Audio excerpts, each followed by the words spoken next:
This is the award-winning Lee Pitts Live. This portion of Lee Pitts Live is brought to you by Hodges University, celebrating 25 years of educating Southwest Florida. Welcome back, Southwest Florida. Staying with us here on Lee Pitts Live. We're thrilled to have here at the Sidney Davis Byrne Arts Center, downtown on the River District, Director of Redevelopment for the City of Fort Myers Redevelopment Agency, Don Paight. Welcome to the show. Lee, thank you very much. It's a pleasure to be here. Don, did I get that name right this time? Sidney and Byrne Davis Art Center. All right. You'll get it. Don, first of all, thanks again for hosting Lee Pitts Live on the River District. Well, pleased to do it. I love your show, and it's great to have you filming from some of the downtown locations and throughout the city. I know you've got some great lineups coming along. Okay, well, we're going to certainly be coming back here.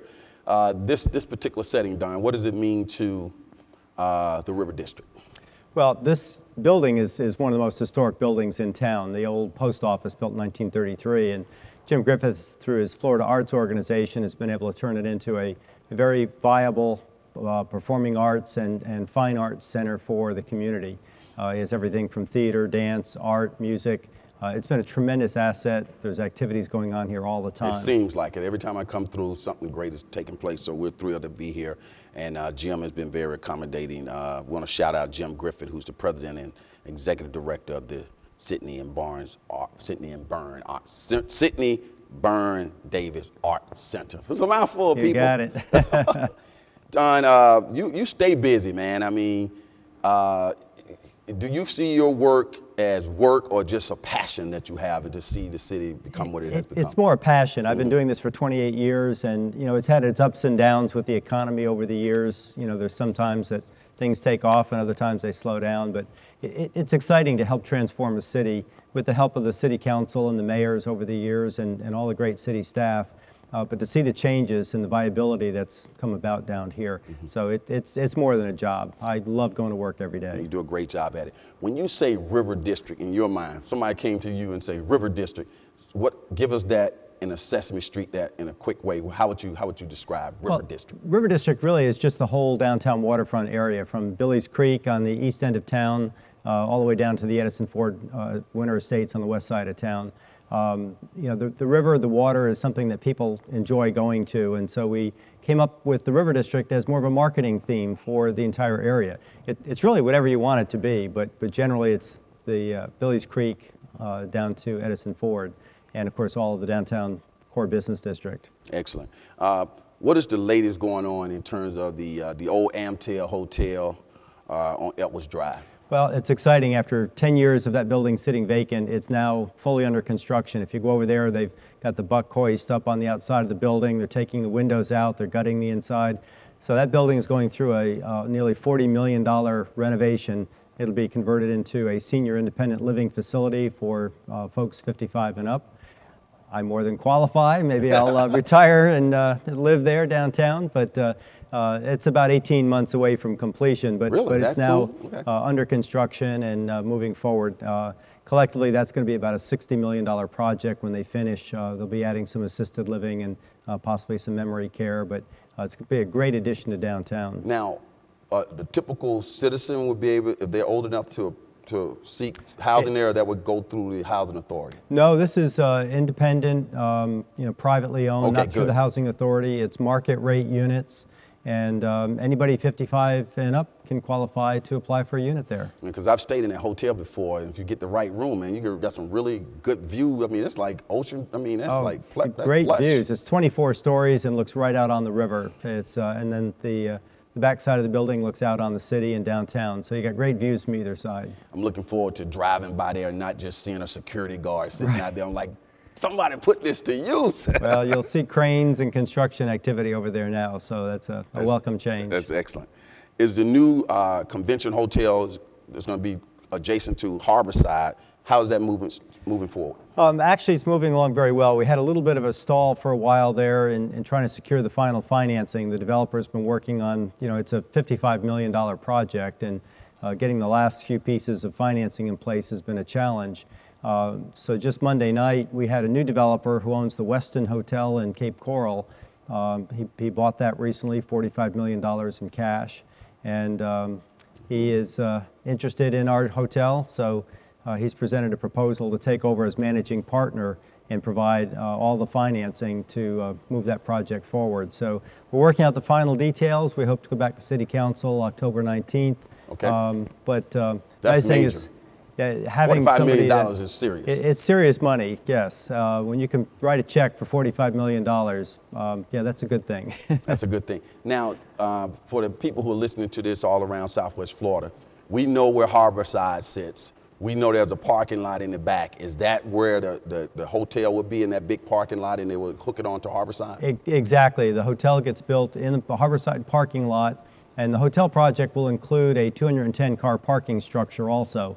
So we'll replace the 65 spaces that are on the surface lot with 210 spaces in the garage. And then the hotel will be built on that site. And as you said, it'll be directly connected into Harborside. So you'll be able to walk from the hotel straight into the Harborside Grand Concourse. That's a win-win. So it'll work out well to bring conventions to town. Oh, I'm looking forward to it. I understand that you're working on a plan for several neighborhoods surrounding downtown area. Walk us through that. Right. Well, since downtown has really come back, we've got so many new businesses moving in and most of the buildings have been renovated. We're now looking at some of the neighborhoods surrounding downtown. One just east of town is called Gardner's Park. It's between Fowler and Evans Avenue and just north of Martin Luther King up to First Street. We've got some other historic neighborhoods around there like Dean Park that have come back very strong. Gardner's Park, we've just finished the draft plan on that area. We've already had about a dozen new businesses move in. And the idea is to create a garden arts district, an area where we can attract artists, craftspeople that can buy homes, put their studio and the retail gallery space right in the home with them. So it's kind of a special arts overlay district. The whole concept of the arts area, you see that in a lot of developed cities, the little art district, and they're real successful, attracts a lot of foot traffic, restaurants, unique types of things to partake in, right? Exactly. The artists tend to be the visionaries. Artists being very creative. When they look at an old rundown house or a building, they see a space that could make a great place to live and a gallery space and what it could look like when it's finished. Whereas, somebody like me without a creative bone in my body look at it and just look at an old building. And so the artists typically are the pioneers leading the redevelopment efforts in many cities across the country. That's great. The thought about attracting high-tech businesses downtown, that gives me a whole, is downtown Fort Myers maybe the next Silicon Valley? What we got Well, there? we hope so. Create jobs? We saw recently a company called Haystack Digital Marketing that moved from a suburban location into downtown. They have over 100 employees. And what they found is the employees liked the downtown setting where they didn't have to get in their cars and drive to lunch or to get a cup of coffee or meet with other friends. Downtown has that setting for them. They can live in loft apartments, they can walk to work, they can go to one of the local coffee shops. And so we've expanded on that. We've just created a program where we have $120,000 earmarked to recruit high-tech businesses. And in fact, we're negotiating with one from out of town right now that'll bring 27 employees to town. They've been in business for 25 years and hope to add 60 more employees over the next couple of years. And they're going to partner, if they're able to successfully come in, with Dunbar High School with their high-tech program they have. Yeah, Microsoft certified, one of the exactly. top tech schools in the world. They've been so impressed with that. In fact, this gentleman who owns this company, who used to work for NSA up in Washington, he's going to be on the advisory board for the Dunbar high-tech program. And he's going to hire interns from there and hopefully provide jobs for them after graduation. But their average age of their workers is only 27, and the average salary is about $75,000. So it's a great upwardly mobile job opportunity. Outstanding. Now, final question, when we go out and talk to people locally and nationally about the River District, what are some key points that we highlight, we being you and your committee, and that people really find attractive about Fort Myers? Well, I think number one, it's the urban lifestyle that we're creating down here, where you can live and you can work and you can go for entertainment or dining. You don't have to get in your car and drive. We've got trolleys to take you around in season. So, I think they like that urban lifestyle, especially the baby boomer generation like myself. As we begin to retire, we want something that's an easier lifestyle. The fact we have the historic district and a lot of the old buildings, we're not trying to recreate anything. We're the original old downtown. That's right. The new malls are trying to create the town center environment or the old Main Street. Well, we have the real Main Street, the real First Street. And I think people enjoy that. It's the authenticness of the downtown area and the variety of things to see and do with places like Sidney and Byrne Davis Art Center, the Florida Repertory Company, the Public Art.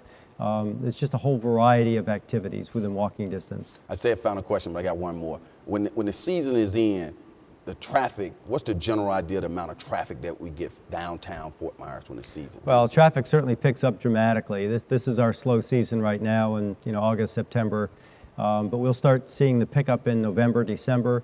The population goes up significantly. The city population is estimated to grow to over 100,000 in season from the normal about 68,000 people. And on a daily basis, we have 9,000 people that come into downtown every day just to go to work, as well as if you look at the surrounding area. So traffic picks up, and we're trying to deal with that with some parking improvements, using trolleys. We have golf cart transportation, pedicabs. So that there's a lot of alternatives to relieve the congestion. No more sleepy Fort Myers. No, not anymore. Let's bump you out, buddy.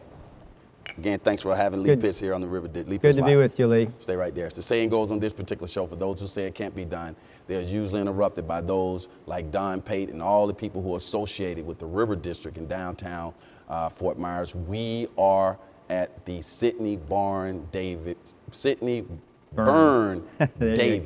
Art Center right down here. We'll be right back with a representative from this organization.